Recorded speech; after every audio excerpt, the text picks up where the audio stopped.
Open your eyes, cabron. I know a big-ass shark when I see one.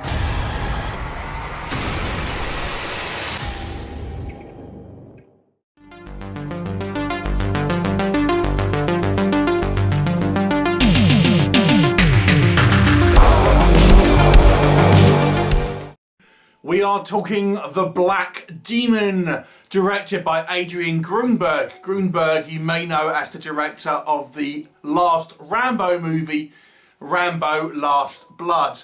And here he directs Josh Lucas as our main character, Paul Sturges, who is an oil rig inspector, a safety inspector, and he is tasked to go and look at this particular kind of oil rig off the coast of Mexico.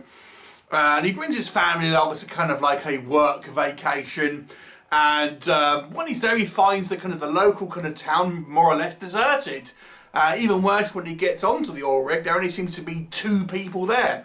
And we've seen that there is actually a huge Megalodon, which the locals refer to as the Black Demon. They believe is a kind of a god. And obviously, somewhat causes them a problem, you might say.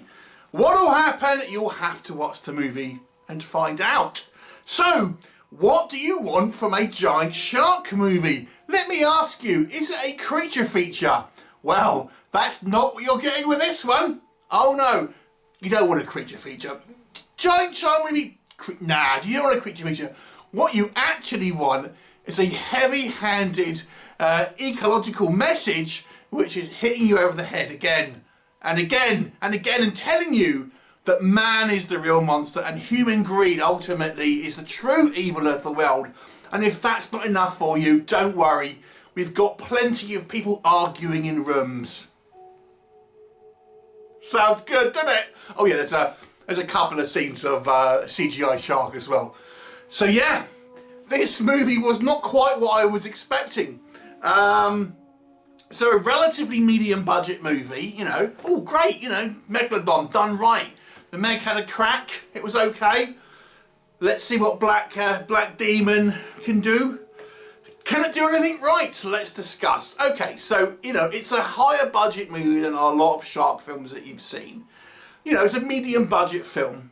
So there is some production value in this. I think the actual kind of shark, where we kind of see that, the CGI on it, I gotta say, I thought looks pretty good. Don't expect to see it a hell of a lot, but yeah, when you do see it, probably about, you know, maybe a few more times than you've seen it in the trailer, but that's kind of it.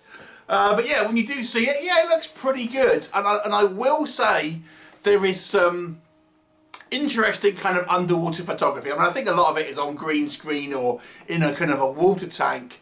But they've used kind of like this spilling of the oil as this kind of like this black clouds that kind of reach out, and it looks quite ethereal at times. There's actually a plot point here, which we're going to come on to again, where it's not just a Megalodon, it's a psychic Megalodon. Yes, a psychic Megalodon that can make you see things.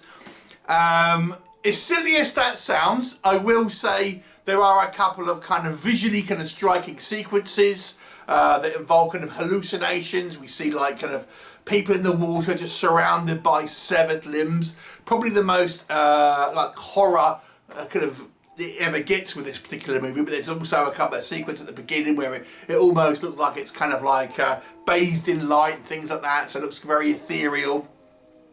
So there's some interesting kind of visual kind of choices here.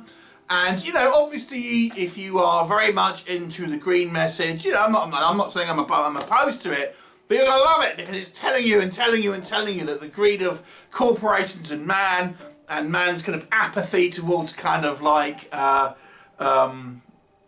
environment is going to cause its downfall. You've been told. So there you go. It's a strong ecological message. And like I've said, I'm not against an ecological message if it's kind of works into a story well and kind of tries to kind of like bring you along for the ride. I'm not sure this one does that, but there you go. The cast isn't bad with kind of very predictable kind of roles. I think the little boy especially was kind of like, to me, was the most, pretty well the most interesting characters, along with the kind of the two kind of Mexican workers that are on the platform. So yeah, there's a couple of okay shark attack sequences, I guess, but they're real short and you don't see a hell of a lot of the shark. So let's move on over. Let's move on over to what I don't think works in this movie. So this is a bait and switch, if you ask me. This movie is positioning itself to be like The Meg. It isn't really, like I said, it's not really about the shark. It's more about the greed of man, and that the shark is just a kind of a manifestation of that, so to speak.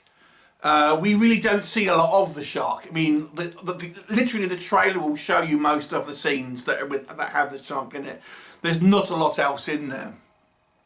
The movie is peppered with dumb decisions by characters, or don't make, you know, and it seems that everyone is kind of in on it. There is some character reveals here that I don't feel made particularly a lot of sense. I think the characters are written to be very kind of one-dimensional. We have our corporate guy, we have our kind of like our sort of mystical kind of like Mexican people who are, you know what's up and that sort of thing. There's so much sequences here of just people arguing in a room. Oh look, let's argue in the room. Let's argue in the car. Let's argue kind of, you know, in the water. Arguing. You know, if it's not telling you about the environment, it's watching people argue. I mean, this movie is a massive disappointment, unfortunately. Like I said, there's some technical elements here that I think work well, but, you know, there's not much of it. And now let's talk about the psychic shark. I mean, of all the kind of the Jaws movies to kind of like take inspiration one, Jaws 4, The Revenge, was not the one I thought movies would be taking advantage of. Yes, so this Megalodon can psychically kind of link to people and give them kind of psychic visions. It also apparently holds a grudge with people who it feels are particularly kind of damaging to the environment. I mean, it's just silly. And my God, does it have the schmaltz in it? I mean, the characters are actually somewhat unlikable. Because they just spend the majority of the time arguing, you know, and then we have this super schmaltzy ending, which I think was meant to be kind of like heartwarming and emotional, but my God, it's just super cheese. It is just super cheese. You know, I think the acting, they do the best they can with it. I think the characters are like cardboard cutouts.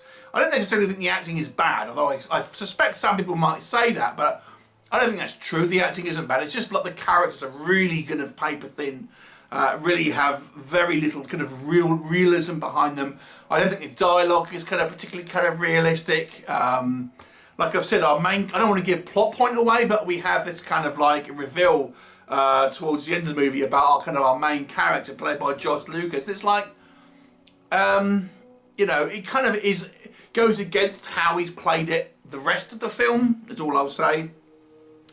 Like I said, you know, even like we have this sequence you would have seen in the trailer where the kind of the shark breaches and kind of takes this kind of like boat out. It's like the driver knows, the driver of this boat knows there's a shark there.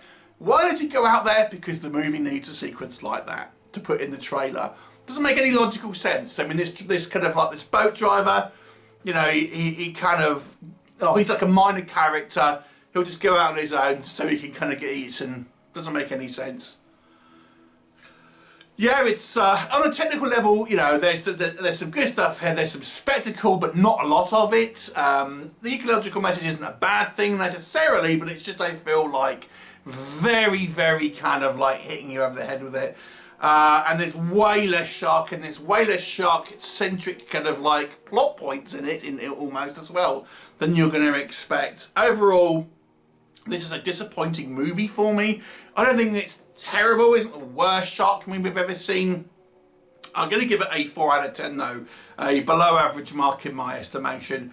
Have you seen it? What did you think of it? Leave me a comment and I'll look forward to seeing you next time. Bye for now.